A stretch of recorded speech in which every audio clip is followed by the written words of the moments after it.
Kaum muslimin hamba-hamba Allah yang kami muliakan. Saya tidak tahu ini sahih atau tidak, tapi saya nonton di acara Qatar TV. Beberapa TV Arab ikut menayangkan tentang fenomena unik, kejadian yang langka di bumi ini, seorang bayi laki-laki terlahir di Palestina. Boleh buka di YouTube nanti bagaimana wawancara ini terjadi di Qatar TV, di beberapa TV Arab. Diwawancarai dan apa katanya? Kami di Palestina menemukan sebuah fenomena yang sangat menakjubkan dan sekaligus membuat iman kami menjadi kuat. Seorang anak bayi laki-laki lahir dan berbicara dengan bahasa Arab yang sangat bersih, bahasa Arab fusha. Ya, hanya sekali saja dia bicara. Kalimatnya atau kata-katanya lebih kurang seperti ini: Ana rajulun sayaqtuluni dajjal, wala yaqtulu ba'di ahadan abada. Saya adalah orang yang nanti akan dibunuh oleh Dajjal. Dan Dajjal tidak akan berhasil membunuh setelah saya siapapun juga lagi. Kemudian anak bayi ini kembali seperti bayi-bayi biasa. Tidak mampu lagi bicara. Kecuali hanya satu kali itu. Dalam persaksian di TV ini, beliau mengatakan, masyayikh kami di Palestina, para kubara'ana wa masyayikhana yashhaduna ala sidqi hadhi. Mereka mempersaksikan kebenaran cerita ini. Dan anak laki-laki itu hari ini disembunyikan identitasnya. Itu kejadiannya 8 atau 9 tahun yang lalu kaum muslimin. Kalau remaja itu umur berapa tuh Pak? Standar remaja. 16? 17? Itu standar remaja kan? Mohon maaf kaum muslimin. Jika memang demikian dan Danau Tiberias pun telah menyusut, tapi kita yang perlu kita imani benar-benar adalah hadis ini.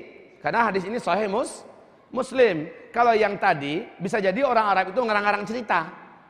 Kan kita harus uzon seperti itu kan. Bisa jadi di sana itu orang ngarang-ngarang cerita. Tetapi masyayikhana wa kubara'ana yashhaduna ala asidqi hadhil qisah. Para syekh-syekh kami, para pembesar-pembesar kami, orang-orang tua kami menyaksikan mereka kebenaran tentang kejadian ini. Nah, kaum muslimin, yang tidak dapat dibantah itu adalah Danau Tiberias yang sudah menyusut airnya hari ini. Kemudian jika benar laki-laki remaja itu sudah terlahir beberapa tahun yang lalu, maknanya sangat dekat sekali Dajjal akan lepas. Kalau itu betul. La haula wala quwata illa billahil aliyyil azim. Kaum muslimin hamba-hamba Allah yang kami muliakan. Nah, Dajjal akan mengelilingi seluruh negeri-negeri dan khususnya kota-kota besar. Karena waktu Dajjal tidak lama, Bu. Kata Rasulullah, Dajjal itu lepas, sebanyak dia lepas umurnya cuma 40 hari. 40 hari seperti apa? Sehari pertama kata Nabi sama dengan 1 tahun. Sehari kedua sama dengan 1 bulan. Sehari ketiga sama dengan 1 minggu. Lalu 37 hari berikutnya sama dengan hari-hari biasa. Artinya kalau kita totalkan 1 tahun, 2 bulan, 2 minggu. Cuma itu lamanya. Lalu bagaimana apa yang terjadi setelah itu? Dajjal mati dibunuh oleh Nabi Isa. Nah, dalam waktu yang sangat singkat, Dajjal menguasai seluruh permukaan bumi. Dengan kecepatan apa? Dengan kemampuan apa? Padahal ketika Dajjal keluar, semua teknologi sudah tidak ada. Kan Nabi mengatakan, saat Al-Mahdi muncul, kalian akan berperang di belakangnya dengan pedang, dengan tombak, dengan panah, dan dengan menunggang kuda. Kalian akan berjalan di atas kaki-kaki kalian. Sementara Imam Mahdi disepakati oleh seluruh ulama Al-Sunnah wal Jamaah, kemunculannya terjadi sebelum Dajjal lepas. Ini Al-Mahdi ya. Nah, di masanya saja sudah tidak ada teknologi. Apa yang terjadi? Bumi ini akan dihantam meteor, di mana pakar astronomi dunia mengatakan meteor ini akan menghentikan semua teknologi yang ada di bumi. Dan Allah menceritakan tentang kejadian meteor itu dalam surat At-Tur, dalam surat Ad-Dukhan, dalam surat Al-Mulk, tentang Batsyatul Kubra. Jadi bumi ini akan mengalami Batsyatul Kubra, hantaman yang sangat dahsyat. Baik kaum muslimin, nanti kita akan sampai kepada hantaman yang dahsyat ini atau meteor ini. Dan Amerika Serikat mengatakan bumi kita sekarang ini sedang ada di tengah-tengah arus sungai meteor. Ini 2015 Pak. Mereka mengatakan sejak 2013, kata NASA Amerika, sejak 2013 sampai 2016 bumi kita tepat di tengah-tengah arus sungai meteor. Menurut NASA Amerika, diperkirakan selama perjalanan ini bumi kita akan mengalami 1.300 hantaman meteor. Kita 2015 sekarang. Baik kaum muslimin yang kami muliakan, saya akan kembali ke sini nanti ya. Kita kembali dulu ke masalah si Dajjal. Dajjal mampu mengelilingi seluruh kota-kota besar di dunia. Kalau Bapak mau tahu gimana cara selamat dari Dajjal, insya Allah di buku Zikir Akhir Zaman diuraikan, Nabi mengatakan lakukan ini, lakukan ini, lakukan ini, lakukan ini. Kalau kamu tidak berhasil, lakukan ini. Paling pertama anjuran Nabi adalah larilah kamu ke Mekah dan ke Madinah. Hanya 2 kota ini yang tidak akan dapat dimasuki oleh Dajjal. Masalahnya kita di Indonesia. Dan pesawat udah nggak ada. Teknologi sudah musnah. Gimana mau lari ke Mekah Madinah? Sementara Dajjal dalam waktu yang singkat, dia akan mengelilingi seluruh kota-kota besar dunia. Pertanyaan yang muncul, kenapa kota-kota besar yang dikejar oleh Dajjal? Bisa jawab nggak? Sederhana jawabannya. Ibarat kita mau nanggu ikan, saya pasti akan nanggu ikan di lubuk-lubuk ikan yang pasti banyak ikannya. Ada juga di selokan kecil, di badan-badan kecil itu ikan, tapi waktu saya nggak cukup, pasti saya akan mencari tempat yang terbanyak, ya kan? Saya tangguk dapat penuh langsung jaring tangguk saya, ya kan gitu kan? Nah dia akan mendatangi kota-kota besar. Makanya salah satu solusi terbaik adalah kalau memang tidak mampu pindah ke Mekah Madinah, kita carilah ke tempat-tempat tinggal yang jauh daripada perkotaan. Ya, lebih bagus nanti ada tempat-tempat yang ada lembahnya atau ada bukitnya atau ada gunungnya. Buatlah situ sebuah peradaban, buat situ sebuah persiapan, itu salah satunya. Tapi jangan salah-salah. Kalau lari ke sana tapi imannya lemah, justru ketika Dajjal datang dia akan turun meninggalkan gunung-gunung. Ada pula kata Nabi, orang-orang nanti akan meninggalkan gunung-gunung, kampung-kampung, lembah-lembah menuju ke kota-kota menanti kedatangan Dajjal. Kenapa Dajjal dinanti kedatangannya? Karena Dajjal bagi-bagikan kehidupan saat orang kelaparan. Nah ini, jadi memang iman juga, walaupun lari ke gunung tapi imannya nggak ada, saat Dajjal muncul dan Dajjal bagi-bagikan makanan, dia akan turun dari gunungnya. Memang sih Nabi menganjurkan kita. Nah kaum muslimin yang kami muliakan, jadi Dajjal mendatangi kota-kota besar, apalagi Jakarta. Wah, ini paling nomor 1 prioritas, Pak. Prioritas Dajjal. Ini Depok, ngapa lagi Depok? Mau Jabodetabek, ya? Depok, Bogor, ya. Orang Jakarta ini Pak, termasuk kota terpadat, Jabodetabek ini, kan terpadat di dunia, toh? Iya. Dia akan datang, cuma Mekah Madinah saja dia tidak berhasil masuki. Baik, kaum muslimin yang kami muliakan, Dajjal tidak lama masanya. Kalau Dajjal sudah muncul, tanda besar kiamat yang kedua pasti menyusul. Pasti, yaitu Nabi Isa turun. Dalam akidah kita, kaum muslimin, Nabi Isa tidak pernah dibunuh. Tidak pernah. Nabi Isa diangkat fisiknya secara hidup oleh malaikat menuju ke langit dunia dan dia disimpan di sana. Dibuat oleh Allah, dia tidak tersentuh oleh waktu dan zaman. Persis seperti Ashabul Kahfi dalam perut gua, 309 tahun ternyata mereka tetap muda. Dan Allah melakukan hal itu kepada Nabi Isa hari ini di langit dunia. Sehingga Nabi berkata dalam Isra Mi'raj, saya bertemu dengan saudara saya Isa dalam usia dia saat diangkat. Jadi masih muda sampai hari ini. Dia turun nanti Nabi Isa dalam usia 33 tahun. Nabi Isa nanti turun ke muka bumi dalam usia 33 tahun. Siapa yang sekarang usia 33? Antum berapa? 33. Usia kayak gini. Tapi nggak jelek kayak gini. Kalau ini standar Indonesia nih. Kalau Nabi Isa itu standar manusia tertampan. Tapi dibanding saya, Pak, kalau saya duduk dengan dia, saya numpang ketampanan beliau. Jadi antum jangan sedih ya, oke. Kaum muslimin yang kami muliakan, Nabi Isa nanti turun dalam keadaan di usia 33 tahun kata Nabi. Nah, Nabi Isa disimpan di langit. Ngapain tugasnya? Nanti tugasnya ada 5 ketika dia turun. Yang pertama menjadi pembantu Imam Mahdi. Imam Mahdi kan muncul duluan kan? Jadi pembantu Imam Mahdi. Yang kedua membunuh Dajjal. Yang tiga menghancurkan palang-palang salib di muka bumi sehingga orang Kristen berbondong-bondong masuk Islam. Kemudian yang keempat membunuh seluruh babi-babi. Yang kelima adalah mengangkat semua pajak-pajak di muka bumi sehingga pajak itu jizyah-jizyah, dharibah-dharibah sudah tidak ada lagi. Ini 5 ini tugas Nabi Isa. Dan Nabi Isa akan meninggal pada periode kelima. Setelah menikah dengan seorang wanita Arab yang muslimah. Barulah Nabi Isa meninggal pada periode kelima dalam usia 40 tahun. Hah? Kalau ada yang dengarkan hadis, Nabi Isa hidup di bumi ini selama 40 tahun, bukan berarti dari sejak dia turun, dihitung dari semenjak dia awal hidup. Jadi dia turun pas usia 33, nanti dia menjalani hidupnya lebih kurang 7-8 tahun lah begitu, dan dia meninggal pada periode ini.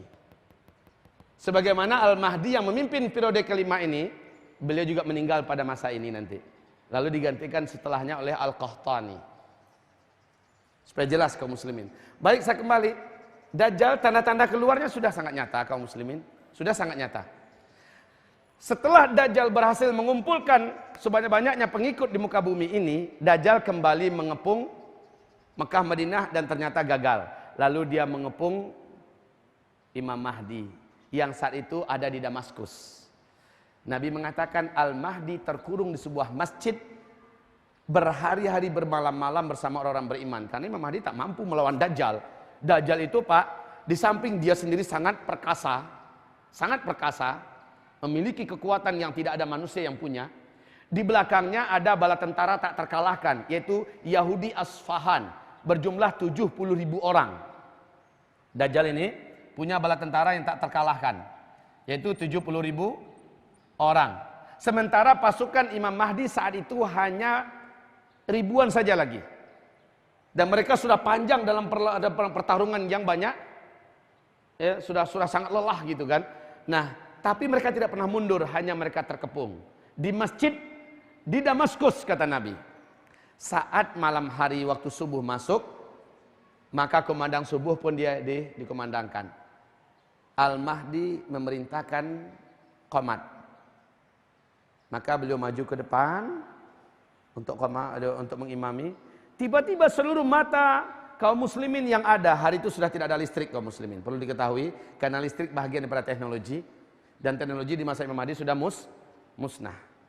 Ya, kaum muslimin, seluruh mata memandang ke arah langit. Apa yang mereka saksikan? Mereka menyaksikan dua malaikat mengapit seorang lelaki yang sangat rupawan. Dialah Nabiullah Isa. Rambutnya sebahu, bagaikan orang yang baru basah-basah di kamar mandi, bagaikan menetes air, seolah begitu, sangat indahnya. Dan Nabi Isa pun meletakkan telapak tangan kanannya di atas bahu sebelah kiri daripada malaikat yang ada di kanannya, dan telapak tangan kirinya diletakkan di atas bahu sebelah kanan daripada malaikat sebelah kirinya. Beliau pun turun sampai di darat.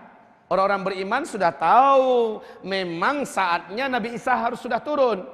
Sebab apa? Mereka sudah menyaksikan Dajjal keluar. Bahkan Dajjal lagi mengepung mereka. Dan ini waktu salat subuh, mereka sudah tahu hadis itu semua kayak kita ini tahu. Jadi sudah tahu semua. Pas melihat Nabi Isa muncul, semuanya merasa bahagia dan gembira. Imam Mahdi langsung mundur. Adab ya, adab kepada orang yang lebih besar, yang lebih agung, lebih mulia, mundurlah. Apa kata Nabi Isa? Tidak. Ini zamannya kamu pemimpinnya. Saya hanya pembantu kamu. Tadi qomat untuk kamu, kamu yang imam. Maka Al-Mahdi enggak banyak basa-basi, langsung maju kembali lalu mengimami salat subuh. Selepas salat subuh mereka pun berzikir, hampir terbit matahari, maka Rasul mengatakan Nabi Isa itu turun tepat di atas menara putih, disebut dengan Manaratul Bayda. Tepat di atas menara putih. Nah, di Damaskus ada dua masjid yang punya dua menara putih. Subhanallah, dua masjid ini nggak hancur walaupun zaman Asad sekarang. Ya, Masjid Jami Amawi satu, ya, di sebelah timur bagian Damaskus. Nanti lihat keterangannya juga ada di buku Zikir Akhir Zaman juga ada. Jadi ada dua menara putih kaum muslimin. Nah, Syekh Ibnu Katsir mengatakan Masjid Jami Amawi, menara putihnya itulah yang nanti akan tempat turunnya Nabi Isa, yang hari ini sudah ada, Pak. Jadi turun Nabi Isa di situ belakang, kemudian Imam Mahdi menjadi imam. Selesai mereka berzikir, matahari sudah mulai menerangi bumi. Pintu Masjid Jami Amawi berhasil didobrak oleh Dajjal. Dengan seluruh keangkuhan dan kesombongan serta keperkasaannya, Dajjal masuk dengan semangat membunuh Al-Mahdi dan orang-orang beriman. Bala tentara dari pasukannya Yahudi Isfahan ini dari Iran loh Pak. Ini dari Iran loh, Isfahan itu. 70.000 orang Yahudi dengan baju jubah hijau, tidak berjahit. Dan mereka menghunus pedang dengan semangat tempur yang sangat tinggi. Karena sang raja terkuatnya sudah muncul. Itu Dajjal. Dengan sangat sombong mereka ingin membantai Al-Mahdi dan orang-orang beriman yang ada. Persis seperti sombongnya Fir'aun dengan bala tentaranya waktu mengejar Musa. Musa sudah terkepung di depannya laut. Kayak Imam Mahdi mau lari kemana lagi. Dajjal dengan seluruh keangkuhannya datang. Ternyata anti Dajjal sudah turun. Satu-satunya makhluk di alam semesta yang mampu dan diberikan legitimasi resmi oleh Allah membunuh Dajjal, yaitu Nabi Isa, sudah turun. Dajjal nggak menyadari itu. Dajjal tidak menyadari itu. Saat Dajjal sudah sangat dekat, Nabi Isa pun berdiri dari saf orang-orang beriman di belakang Al-Mahdi dan langsung menghadap dalam keadaan menantang si Dajjal. Melihat Isa sudah turun, berteriaklah Dajjal. Apa yang terjadi? Karena Dajjal melihat Nabi Isa saja dia meleleh.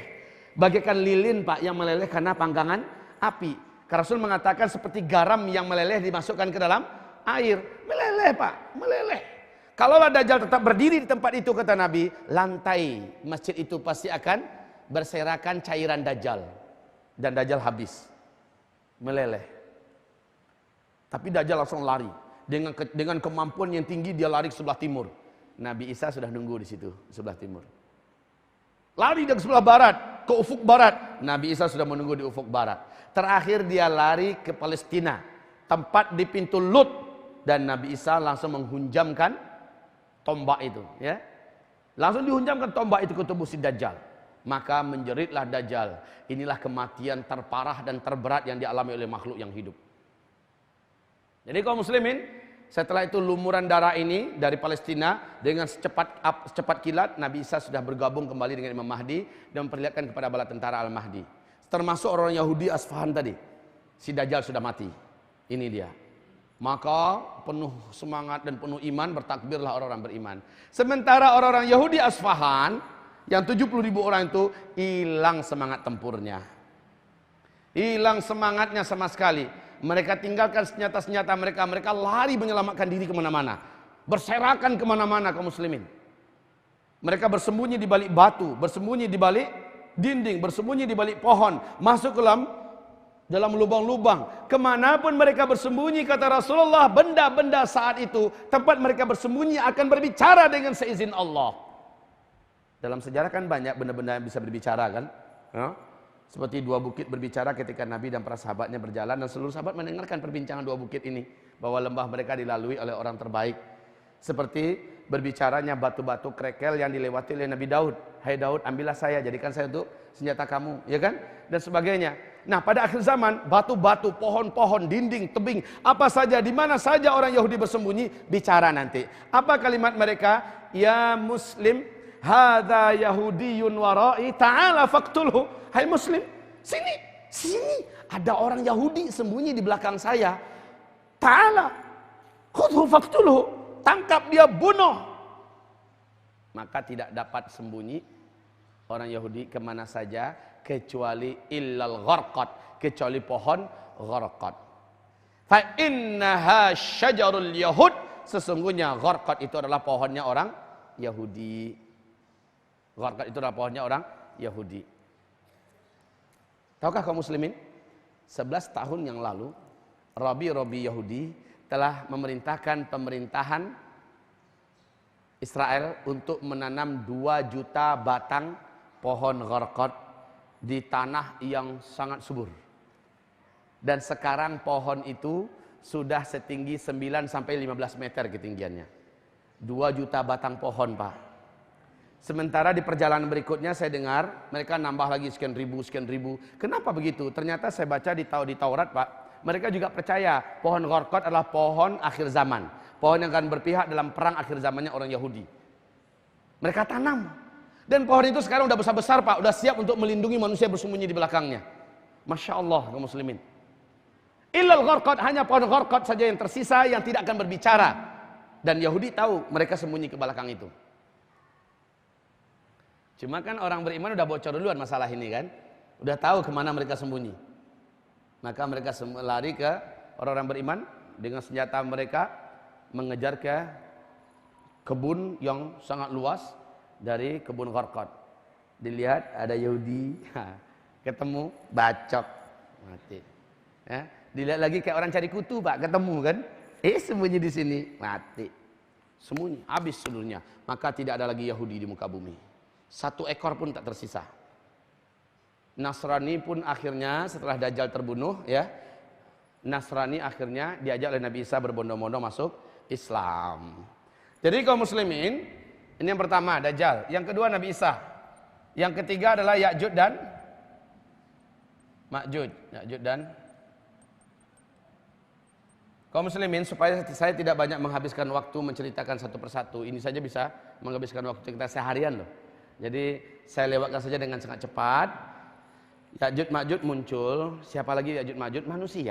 Manusia. Cuma dikurung oleh Zulkarnain. Dalam surah Al-Kahfi tolong dibaca.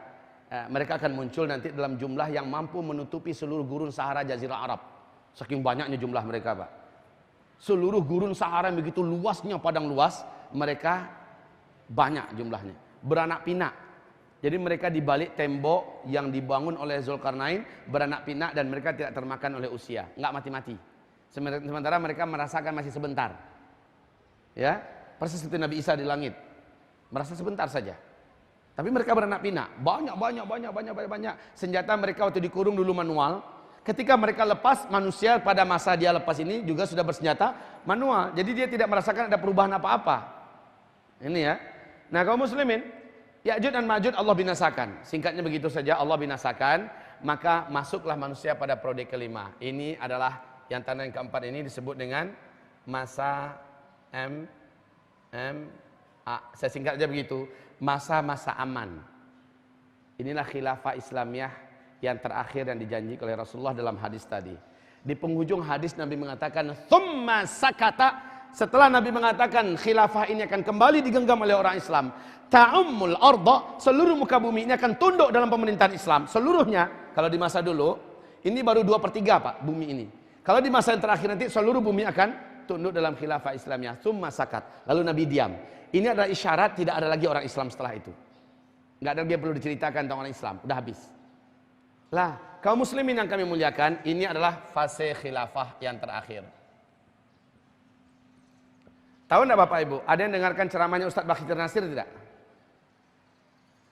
Ada yang pernah dengarkan ceramah beliau? Coba lihat di YouTube. Apa yang beliau sampaikan? Yang beliau sampaikan bukan sesuatu yang berasal dari diri beliau. Ini adalah fakta.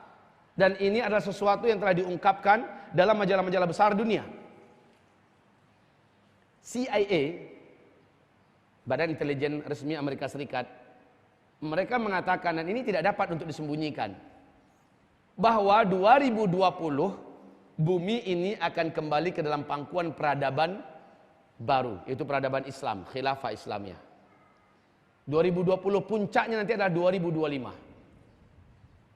Subhanallah, jika benar kata mereka, hampir bersamaan waktunya dengan jadwal yang kita sebutkan ini. Jika benar.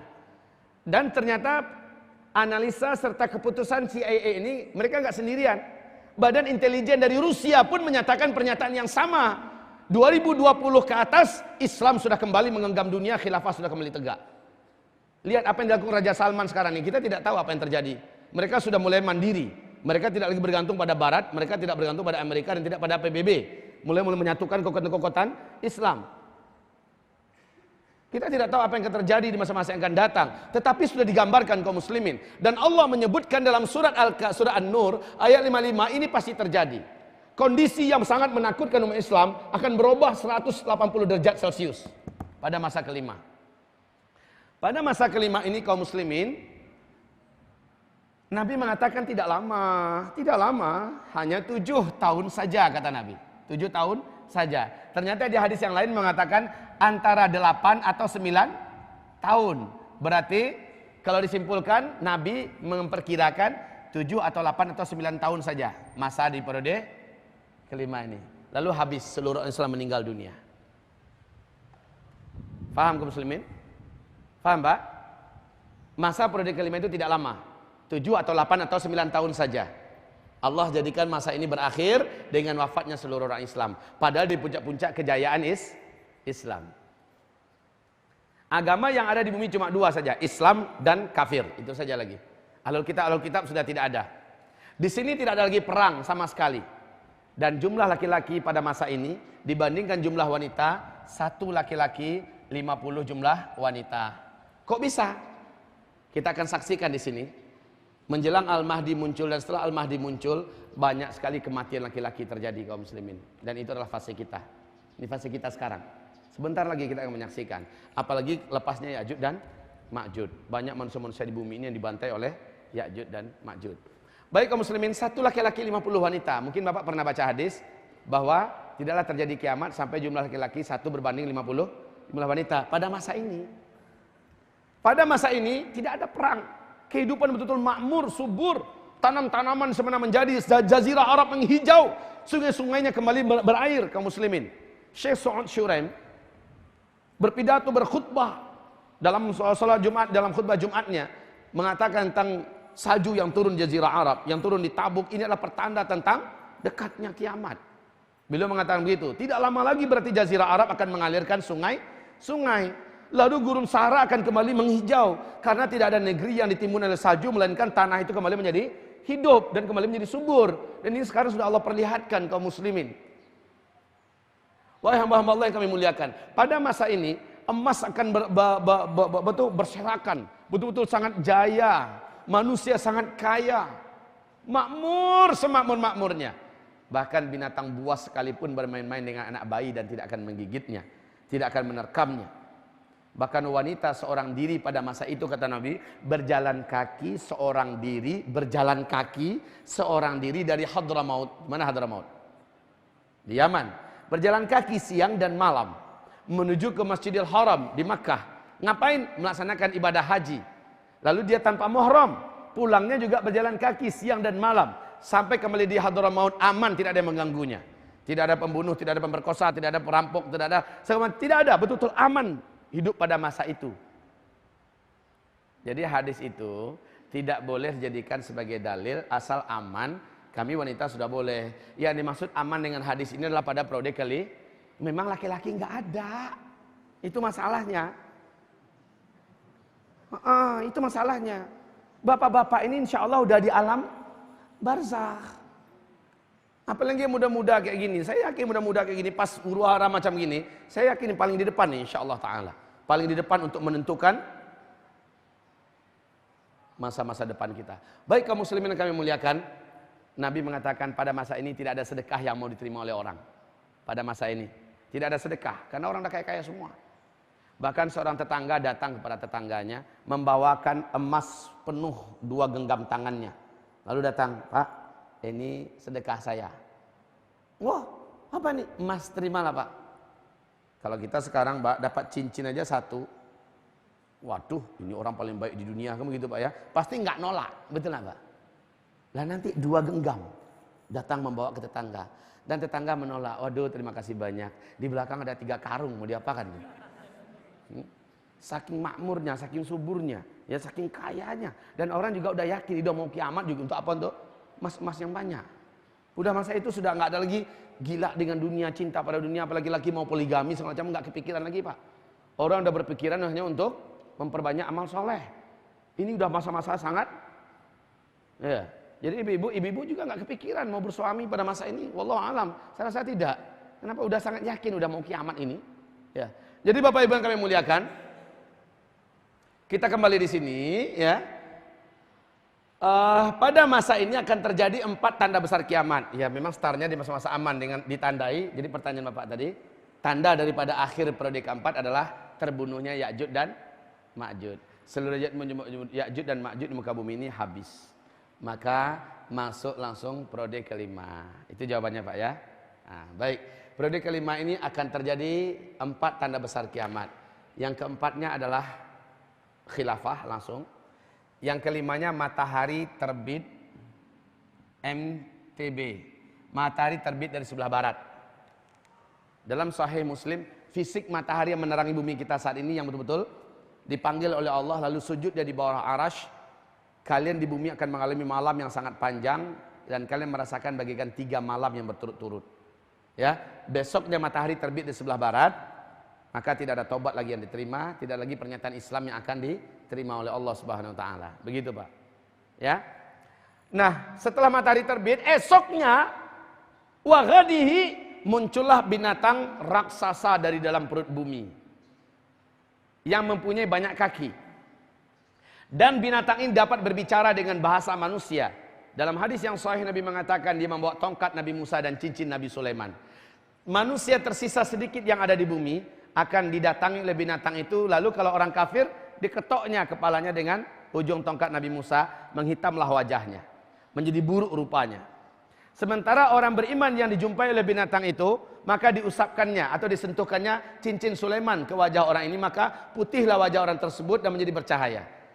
Jadi bentuk manusia setelah kemunculan DE atau DE, Dabatul Ardi ini, hanya ditandai kalau yang putih bersih bercahaya wajahnya berarti orang beriman. Kalau yang hitam gelap dan jelek berarti orang kafir. Sehingga pada masa itu orang beriman dengan orang kafir saking damainya Pak, nggak ada perang. Kafir, minumlah ini. Makasih mukmin. Nah, gitu. Udah kayak gitu Pak pergaulannya. Baik. Kemunculan binatang ini sebanyak 3 kali di tempat yang terpisah-pisah. Lalu dia kembali tenggelam ke dalam perut bumi. Nah, kemudian setelah itu barulah berhembus angin lembut. Angin lembut. Bunyinya enak Pak, angin lembut. Tapi ujungnya kematian. Angin lembut kematian. Siapa yang mati dengan angin ini? Seluruh orang yang kemarin udah ditandain oleh binatang Dabatul Ardi. Angin ini datang ke sana lalu menyentuhnya. Tersentuh di situ, meninggal langsung di situ, ya. Dengan kematian yang lembut. Maka seluruh orang Islam di muka bumi akan berakhir. Tidak ada lagi satu orang pun yang kenal lagi dengan Allah setelah ini. Berakhirlah masanya umat Nabi Muhammad. Dan Nabi berkata, setelah itu 1 atau 2 generasi, barulah sangkakala atau kiamat besar kehancuran semesta ditiup oleh malaikat Israfil.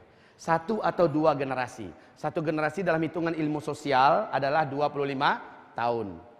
1 atau 2 generasi berarti maksimal 50 tahun. Ternyata ada hadis lain, petunjuknya ada di hadis lain.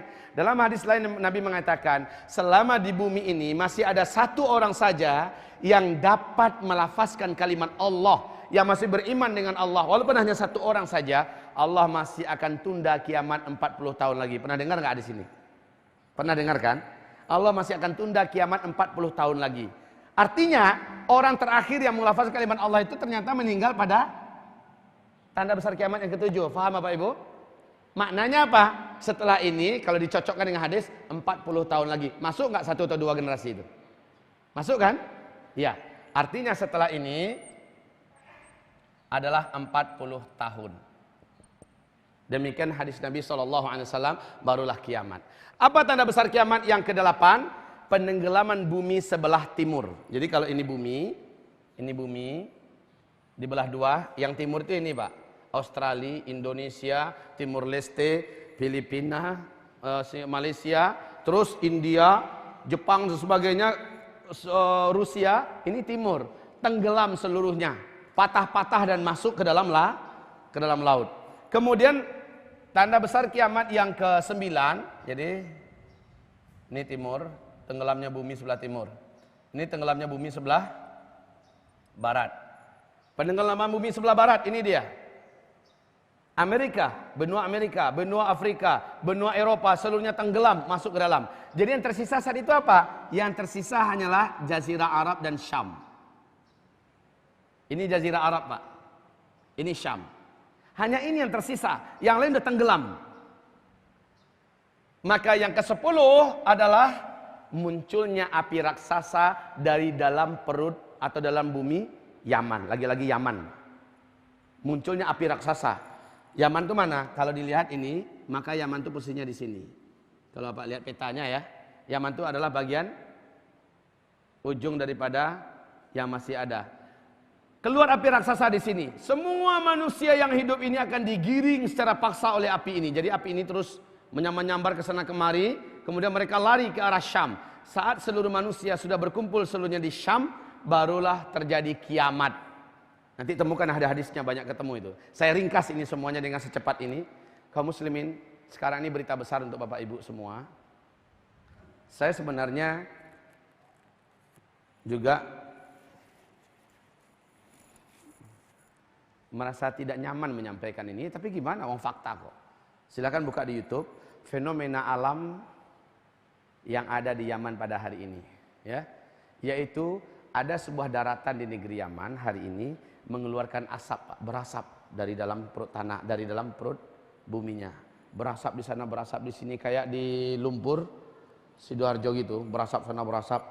Pas didekatin ternyata rengkahan tanah. Tanah itu merengkah, ya. Kemudian dilihat di dalamnya itu ada semacam energi api yang sangat besar, Pak. Dilihat rengkahan yang lain juga energi api, dilihat lagi di sana energi api yang sangat besar. Sekarang saja kaum muslimin, Allah Subhanahu wa taala seolah sudah memberikan isyarat atau aba-aba. Ini loh, api raksasa itu sekarang sudah mulai Allah tunjukkan ada, tapi masih dalam tanah. Pada masanya nanti dia akan keluar lalu membakar seluruh manusia dan memaksa mereka lari ke arah Syam. Saat mereka sudah kumpul seluruhnya di Syam, ya, ketika Imam Mahdi muncul, maka berarti Dajjal tidak lama lagi akan keluar.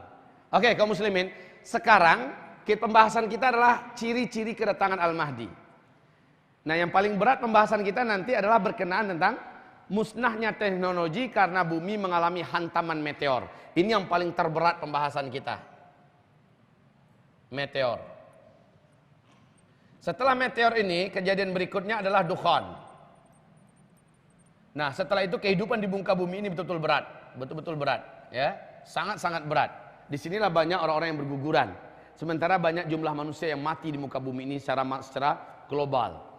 Kelaparan menyebar di mana-mana, pembunuhan hanya demi sesuap makanan dan segala macamnya. Ini akan bermunculan setelah meteor. Setelah meteor ini teknologi di muka bumi sudah hilang. Kita betul-betul kembali ke zaman Nabi Muhammad. Beberapa ciri-ciri sebenarnya di kitab ini dijelaskan di zikir akhir zaman. Ciri-ciri kedatangan Al-Mahdi diantaranya adalah di periode keempat, ya, yaitu terjadinya huru-hara dan kekacauan di berbagai tempat. Kekacauan, huru-hara. Dan untuk saat ini saya rasa Bapak Ibu sudah dapat merasakan langsung, bukan hanya di Indonesia, apalagi di Timur Tengah, ya, apalagi di Timur Tengah. Baik, yang kedua, saya panjangkan aja ke bawah, ya. Yang kedua, yaitu terjadinya fitnah di Syam. Fitnah di Syam. Ketika Nabi mengatakan, badiru bil a'mali fitanan kaqita'il lailil muslim. Yusbihur rajulu fiha mu'mina wa yumsi kafira, dan seterusnya. Ternyata Nabi menyebutkan wal fitanu bisyam kaqita'il lailil muslim. Yang dimaksud dengan fitnah-fitnah itu adalah di Syam. Pembantaian, pembunuhan, peperangan, keributan ini, kehancuran ini, segala macamnya. Wal fitanu bisyam. Syam itu adalah Suria, Palestina, Lebanon, Yordania. Ini yang dimaksud dengan fitan. Dan ini mendahului bagi kemunculan Al-Mahdi. Karena Al-Mahdi nanti akan mengibarkan bendera khilafahnya di Damaskus. Lalu puncak kekhilafahan nanti terakhir adalah di Palestina. Ini khilafah terakhir adalah puncaknya di Palestina. Awal kemunculannya nanti di Damaskus. Damaskus itu adalah Syam yang hari ini penuh dengan konflik, peperangan dan pembantaian, pembunuhan yang tidak tahu ujungnya kapan. Ini sedang berlangsung sekarang ini kaum muslimin, ya. Selanjutnya, apa yang terjadi? Berikutnya menjelang Al-Mahdi meninggal, wafatnya seorang raja yang menguasai Hijaz. Dan ada 3 orang putra mahkota yang akan saling yaktatil inda kanzikum salasatun min abna'il khalifah. Kaum muslimin yang kami muliakan, simak ini wahai hamba-hamba Allah yang kami muliakan. Wafatnya seorang raja yang menguasai Hijaz. Hijaz ini di mana tadi? Mekah, Madinah dan Taif. Ini yang Hijaz. Kaum muslimin, di belakangnya ada 3 calon pengganti. Kaum muslimin yang kami muliakan, ini Raja Abdul Aziz. Waduh, spidolnya. Raja Abdul Aziz Ibnu Saud bin Saud. Ya. Raja Abdul Aziz bin Saud, istrinya banyak, anaknya puluhan. Tapi yang diresmikan menjadi putra mahkota ada 12 orang. Satu, waduh. Hah? 1, 2, 3, 4, 5, 6, 7, 8, 9, 10, 11, 12. Ya.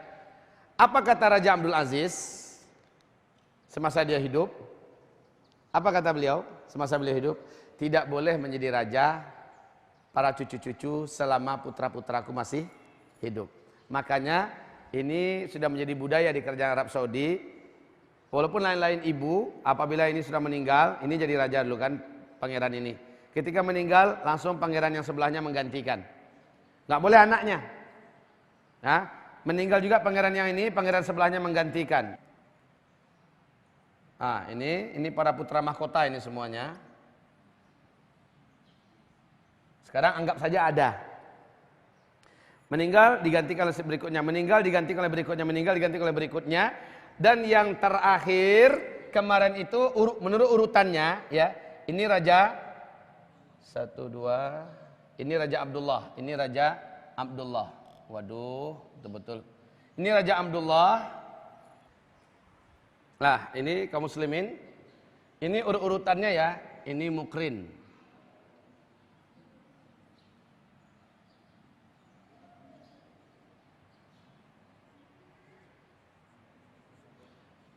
Ini Pangeran Mukrin. Masih hidup sekarang. Ini Pangeran Tolal. Masih hidup. Ini Pangeran Salman. Masih hidup. Ini Pangeran Nayef.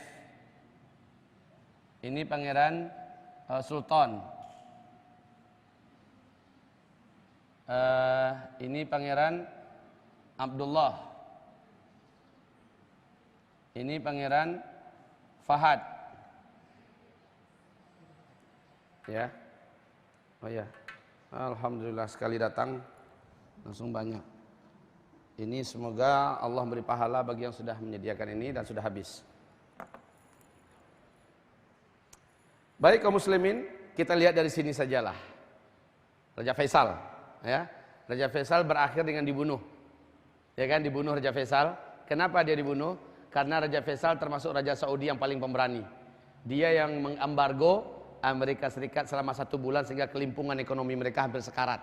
Dan dia yang berani bersumpah dan menyatakan ikrarnya siap memerdekakan Masjidil Aqsa daripada penjajahan Zionis Israel. Lalu dia dibunuh oleh keponakan kandungnya sendiri yang baru pulang dari Amerika Serikat.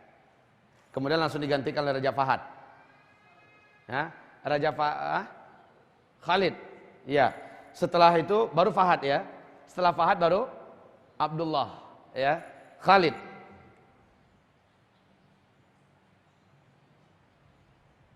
Faisal.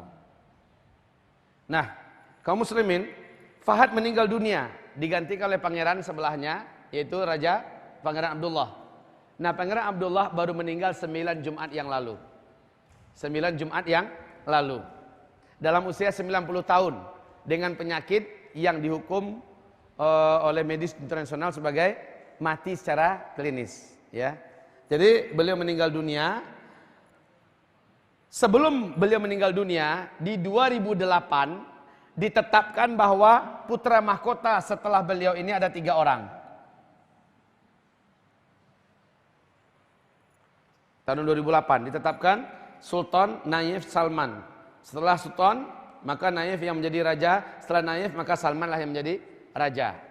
Kaum muslimin yang kami muliakan, qadarullah, pada 2011 Pangeran Sultan meninggal dunia karena kanker. Meninggal dunia duluan. Padahal Raja Abdullah masih hidup. Kemudian Pangeran Nayef juga meninggal dunia. Pangeran Nayef juga meninggal dunia pada tahun 2012 bulan Juni, tanggal 6 Juni bila saya tidak lupa ya. Meninggal dunia juga.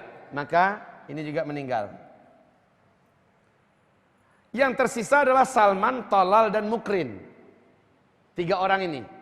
Kaum muslimin yang kami muliakan, Pangeran Salman ini terkenal tidak disukai oleh pihak kerajaan. Kenapa? Lurus, berakhlak, disiplin, dan hafiz Quran 30 juz. Anti barat. Ya, Pangeran Salman ini. Maka menjelang Raja Abdullah meninggal dunia, Di Mesir heboh media masanya mengelu-elukan sebuah berita bahwa calon pengganti setelah Raja Abdullah meninggal adalah anaknya Raja Abdullah. Ini yang diisukan. Waktu itu heboh di Mesir, Pak. Uni Emirat Arab ikut dalam konspirasi agar Salman tidak naik. Jadi didekati Raja Abdullah oleh Amir Uni Emirat Arab dan juga oleh beberapa petinggi-petinggi Mesir, dan dari dalam kerajaan sendiri agar ditetapkan bahwa raja setelah itu adalah anaknya Raja Abdullah. Kaum muslimin yang kami muliakan, qadarullah, sebelum konspirasi itu berhasil, Allah menjadikan kehendaknya yang berlaku. Raja Abdullah meninggal dunia sebelum sempat menandatangani dan memberikan pernyataan. Beliau meninggal dunia terlebih dahulu, kemudian resmilah Pangeran Salman yang naik, ya, resmi. Dua orang ini adalah saudara tirinya. Sementara ini Raja Pangeran Salman dengan Pangeran Nayef adalah saudara kandung. Anak daripada Pangeran Nayef ini juga soleh. Anak dari Pangeran Salman juga soleh. Ada 3 orang anaknya, ada 3 orang. Sementara pengganti di sini ada 3 orang juga, kaum muslimin. Maka hamba-hamba Allah yang kami muliakan, mirip dengan hadis ini. Yaktatilu inda kanzikum salasatun, seterusnya, ya, 3 orang nih akan saling menjatuhkan. Pertanyaan, kenyataannya Arab Saudi sekarang langsung dipimpin Raja Salman kok, dan aman-aman saja. Yang kita dengar iya. Alhamdulillah kemarin langsung dinobatkan 2 putra mahkota, ya, kemarin ini baru dinobatkan 2 putra mahkota yang bukan ini. Tapi yang pertama anak Pangeran Nayef, siapa namanya? Muhammad bin Nayef. Yang kedua adalah anak beliau Muhammad bin, yang usianya baru 34 tahun. Nah, kaum muslimin yang kami muliakan, baik ya. Intinya 2 orang ini, afwan, yang ini diusir dari kerajaan karena akhlaknya yang bobrok. Etikanya dan moralnya sangat jauh meleset. Sementara yang ini pun bukanlah orang yang ini punya kiblat otaknya ke barat. Walaupun kemarin dia ikut membaiat 2 putra mahkota berikutnya, tetapi kaum muslimin, kebijakan-kebijakan Raja Salman menggelisahkan PBB, membuat cemas Amerika Serikat. Karena Arab Saudi hari ini sudah independen. Dia memegang kendali di Timur Tengah pada hari ini. Seluruh negeri Teluk, ya, dibuatnya hari ini berdiri sendiri, dan mereka yang menentukan poros perjalanan peradaban Islam yang akan datang. Dan mereka akan fokus tentang apa-apapun kemaslahatan Islam dan umat Islam akan mereka utamakan. Yang paling menakjubkan kaum muslimin, kalau saya mau saya ceritakan tentang apa yang dilakukan Raja Salman. Ya Allah ya Rabb, Bapak Ibu akan bersyukur, akan sujud syukur Allah jadikan Raja Saudi pada hari ini adalah raja yang saleh dan taat. Saat dia baru dilantik menjadi raja, ya, pertama pekerjaannya adalah menaikkan gaji seluruh pegawai kerajaan Arab Saudi 2 kali lipat, Pak. Termasuk dokter, termasuk guru, polisi, tentara, segala macamnya dibuatnya seluruhnya itu makmur, ya, 2 kali lipat. Yang kedua, seluruh tawanan-tawanan politik dari kalangan alim ulama, orang-orang soleh yang ada di bawah tanah dibebaskannya semua. Semua bebas. Ulama-ulama yang dulu kritis dengan kerajaan dimunculkan ke permukaan kembali. Masya Allah, ya. Dan orang-orang ulama-ulama yang diusir dari Arab Saudi ditariknya balik ke dalam. Masya Allah. Kemudian yang dilakukan oleh Raja Salman berikutnya adalah memutus seluruh bantuan yang pernah dikucurkan oleh raja sebelumnya buat pemerintahan junta militer Mesir, yaitu As-Sisi, yang telah membantai lebih 7.000 kaum muslimin di Mesir. Diputus bantuan itu, Pak. Padahal bantuan itu miliaran dolar yang mengucur dari kerajaan Arab Saudi sebelumnya. Dan teroris yang dikatakan teroris oleh As-Sisi, yaitu Ikhwanul Muslimin, sekarang dijadikan mitra terdekat kerajaan Arab Saudi, yaitu Ikhwanul Muslimin. Menyakitkan hati As-Sisi betul ini. Nah, kaum muslimin, sebelumnya sepakat kerajaan Arab Saudi mengatakan Ikhwan Muslimin adalah teroris, ya, diperangi, diburu. Sekarang enggak, malah dijadikan mitra terdekat oleh kerajaan Arab Saudi. Sesuatu hal yang sangat tamparan, sangat telak bagi Sisi. Ketika Sisi datang ke Mesir, ini yang menakjubkan, Pak. Ketika Sisi datang ke Mesir, dia disambut dengan sangat dingin oleh Raja Salman. Ini ditayangkan oleh seluruh TV-TV Arab termasuk Jazirah, ya. Sangat dingin Salman menyambutnya, dan perkataannya 1-2 saja. Jadi kembalilah Sisi dalam keadaan gigit jari. harapan bantuan yang bisa menguatkan perekonomian Mesir yang dikendalikan oleh kerajaan pemerintahan baru sekarang di Mesir oleh Sisi, diputus habis oleh Arab Saudi, nggak ada lagi bantuan untuk dia. Ya. Akhirnya Mesir yang dulu sesumbar di masa Raja Abdullah hidup, apa mengatakan militer Mesir untuk keamanan seluruh Timur Tengah. Di masa sekarang Mesir mengeluarkan pernyataan baru, militer Mesir untuk keamanan rakyat Mesir, bukan lagi untuk siapa-siapa. Nah, kaum muslimin, berikutnya Bapak Ibu menyaksikan semua di seluruh televisi sedunia, ketika Barack Obama datang dengan istrinya, ya, untuk mengucapkan congratulations for you, because you new king, ya, kamu adalah raja terbaru dan kami ucapkan selamat atas kamu. Ini kedatangan Barack Obama bawa istrinya, masuk waktu sholat asar di istana apa? Seluruh orang-orang kerajaan ikut Raja Salman pergi ke masjid sholat asar. Temenung-menung aja lah siapa? Barack Obama dengan bininya. Berdua, nggak diopening, nggak diacuhkan. Ini nggak pernah terjadi Pak, si tuan besar ditinggalkan. Nggak pernah terjadi. Di masa Raja Salman ini terjadi. Azan. Ya Allah ya Rabb. Kita nikmati azan, kita sholat zuhur, selanjutnya saya pulangkan pada Bapak dan Ibu. Astaghfirullah, astaghfirullah, astaghfirullah. Subhanakallahumma bihamdika asyhadu an la ilaha illa anta astaghfiruka wa atubu ilaik. Wassalamualaikum warahmatullahi wabarakatuh.